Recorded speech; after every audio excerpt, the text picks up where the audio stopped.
Un imperialismo feroz. Una lucha centenaria. Un nuevo horizonte. Que las revoluciones no se exportan.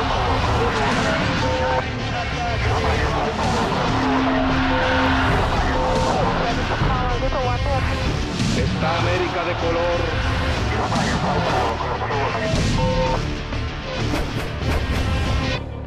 Revoluciones. Revolución China.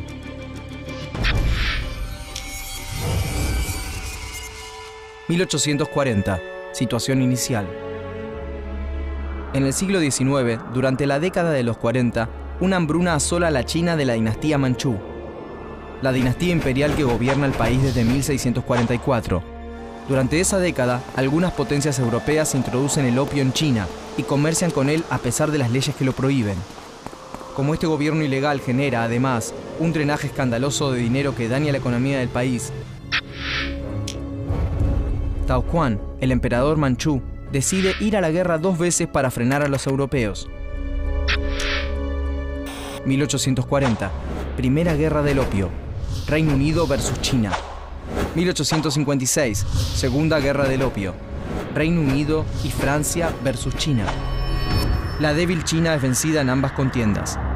Y Tao Quan es forzado a ceder valiosos territorios y a pagar cuantiosas indemnizaciones a sus vencedores. Una vez más, el escaso dinero chino termina en manos de extranjeros. 1851. El primer alzamiento. Frente al abuso imperialista y a la ineficiencia de los manchú, surge la indignación popular. En 1851, las clases pobres y rurales del sur del país siguen a los Taiping, un grupo religioso nacionalista con manejo de la guerra de guerrillas. La ideología Taiping promueve, entre otras cosas, una sociedad sin distinción de clases ni sexo y la abolición de la esclavitud y la propiedad privada. 13 años después, en 1864, la rebelión es aplacada gracias a la intromisión del Reino Unido y del Segundo Imperio francés. La rebelión Taiping deja 20 millones de muertos y un pueblo chino aún más nacionalista. 1894. Ideas de república. En 1894, un ideólogo republicano funda la Unión para el Renacimiento de China. Nombre: Sun Chun-shan. Lugar y fecha de nacimiento: Qiankun, 12 de noviembre de 1866. Origen social: campesino. Profesión: médico. Datos destacados: es considerado el padre de la China moderna. En 1895, Sun Chun-shan se alza en armas en Cantón contra el entonces emperador Quanzhou, pero es vencido y se exilia en Estados Unidos. Ese mismo año, un Japón expansionista combate a China por el control de Corea en la Primera Guerra Sino-Japonesa. China es nuevamente derrotada y se desangra literal y económicamente por el abuso de las potencias occidentales. Y algunos burgueses intelectuales ya planean derrocar a la dinastía para instaurar una república. Entre 1899 y 1905 hay cerca de 100 rebeliones contra la influencia comercial, política y religiosa extranjera en China. Quanzhou las reprime y moderniza el ejército, convirtiendo la ciudad de Wuchang en el centro industrial militar del país. Pero la semilla rebelde ya está sembrada en la misma Wuchang, porque algunos generales siguen las ideas de Sun Chun-shan. 1911. El último emperador. El 10 de octubre de 1911 se produce finalmente un alzamiento en Wuchang. Se suman las provincias de Shanxi y Hunan, en donde combate para los rebeldes un joven de 17 años. Su nombre es Mao Zedong. Nombre: Mao Zedong. Lugar y fecha de nacimiento: Shaoxing, Hunan, 26 de diciembre de 1893. Origen social: campesino. Profesión: político. Datos destacados: las ideas de Mao han influenciado muchos movimientos comunistas en África, América Latina y Asia. El éxito es inmediato y el 1 de enero de 1912 una liga revolucionaria funda en Nankín, la República China. Sun Chun-shan retorna de los Estados Unidos para asumir como presidente del gobierno revolucionario. E inmediatamente crea el Partido Nacionalista Chino, o Kuomintang, para propagar sus ideas de nacionalismo, democracia y bienestar popular. El Estado se está debilitando y pierde el control real en manos de distintos jefes militares que ejercen el poder efectivo en sus regiones. Estos jefes administran, recaudan impuestos y poseen sus propias fuerzas. Con ello se inicia la etapa de los señores de la guerra.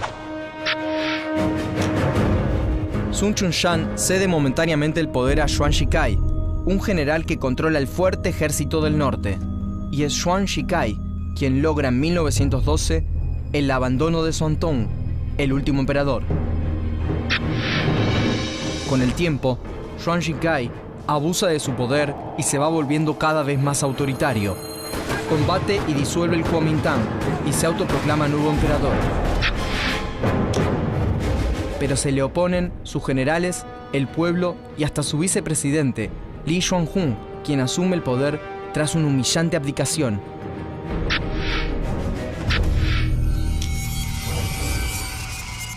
...1921... llega el comunismo. Algunos intelectuales, como Chen Tuxiu, dan seminarios en las universidades y esparcen la ideología comunista. Siendo estudiante en Pekín, Mao se interesa por esta nueva ideología. Cuando finaliza la Primera Guerra Mundial, en 1918, el gobierno chino otorga sorpresivas y humillantes concesiones a Japón. Son concesiones territoriales, más el control de los ferrocarriles y la metalurgia. En Pekín, Shanghái y Cantón, estudiantes, obreros, intelectuales y comerciantes protestan contra las concesiones hechas a Japón. En 1920, llegan dos agentes enviados por Lenin para ayudar a coordinar los esfuerzos revolucionarios. Como resultado, en 1921, Tuxiu funda en Shanghái el Partido Comunista. En esa fundación, un Mao de 27 años comenta que el marxismo salvará a China. Lenin, desde Rusia, no puede asegurar quién terminará dominando China, si el comunismo o el Kuomintang.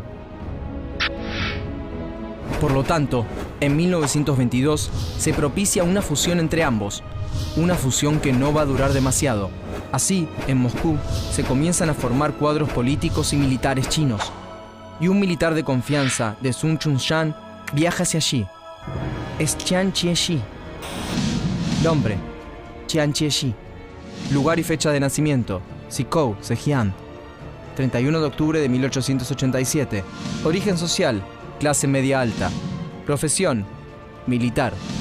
Datos destacados: gobierna Taiwán desde 1949 hasta 1975. 1925. La división interna.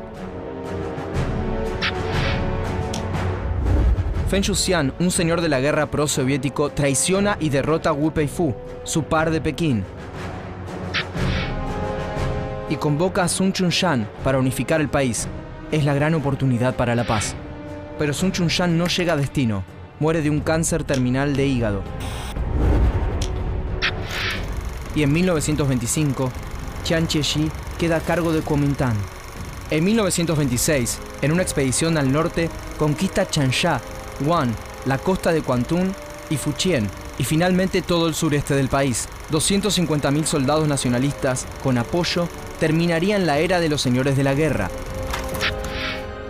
Pero el líder del Partido Nacionalista Chino, Chiang Chie-shi, además termina violentamente con la fusión entre nacionalistas y comunistas. 1927. Tambores de guerra. En 1927, Chiang Chie-shi manda a matar a líderes sindicales y simpatizantes comunistas que se manifiestan en Shanghái y destruye las bases urbanas de un sorprendido Partido Comunista Chino. Así, las esperanzas del comunismo quedan en manos del campesinado, organizado y entrenado por Mao. Si el enemigo ataca, yo retrocedo. Si el enemigo retrocede, lo persigo. Si el enemigo se reagrupa, me disperso. Mao. Comisión de Reclutamiento del Ejército Rojo, 1918. Mao Zedong, 1927. Ejército Rojo, 1930. Lenin y Trotsky junto a soldados del Ejército Rojo. Después de varios combates, Mao y sus hombres se refugian en Jiangxi y crean allí su primer soviet. Con la protección de un ejército rojo de 60.000 guerrilleros, impulsa una reforma agraria a favor de los campesinos pobres. Chiang Kai-shek ordena varias campañas de aniquilamiento entre 1931 y 1934. Ese año, Mao y los suyos deben huir de la represión de Chiang Kai-shek y emprenden la larga marcha, una odisea heroica, un año a pie a largo de 13.000 kilómetros. 86.000 hombres y mujeres van desde Jiangxi hasta Shanxi. Mao se consolida como el líder más importante del partido. 1936, el Frente Común. En 1936, los japoneses ocupan territorios de China. Mao y el Partido Comunista piden a los nacionalistas del Kuomintang armar un frente común para combatirlos. Sin embargo, Chiang Kai-shek responde: los japoneses son una enfermedad de la piel y los comunistas una enfermedad del corazón.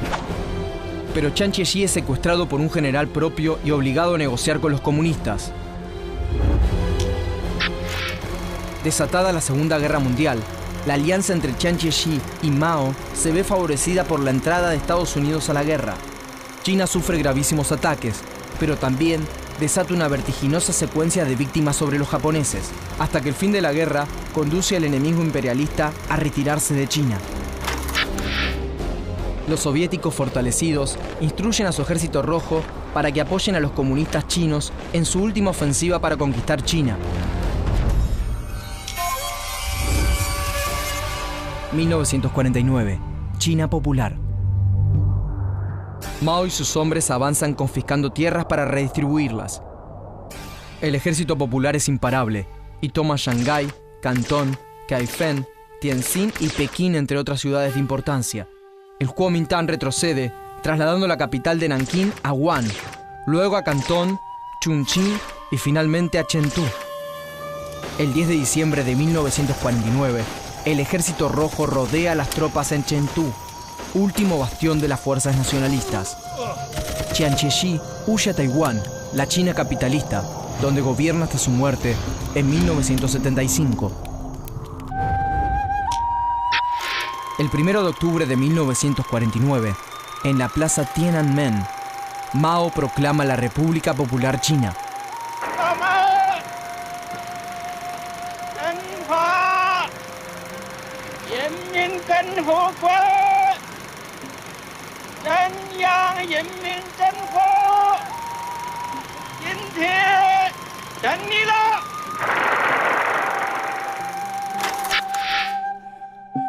Asoma para toda la humanidad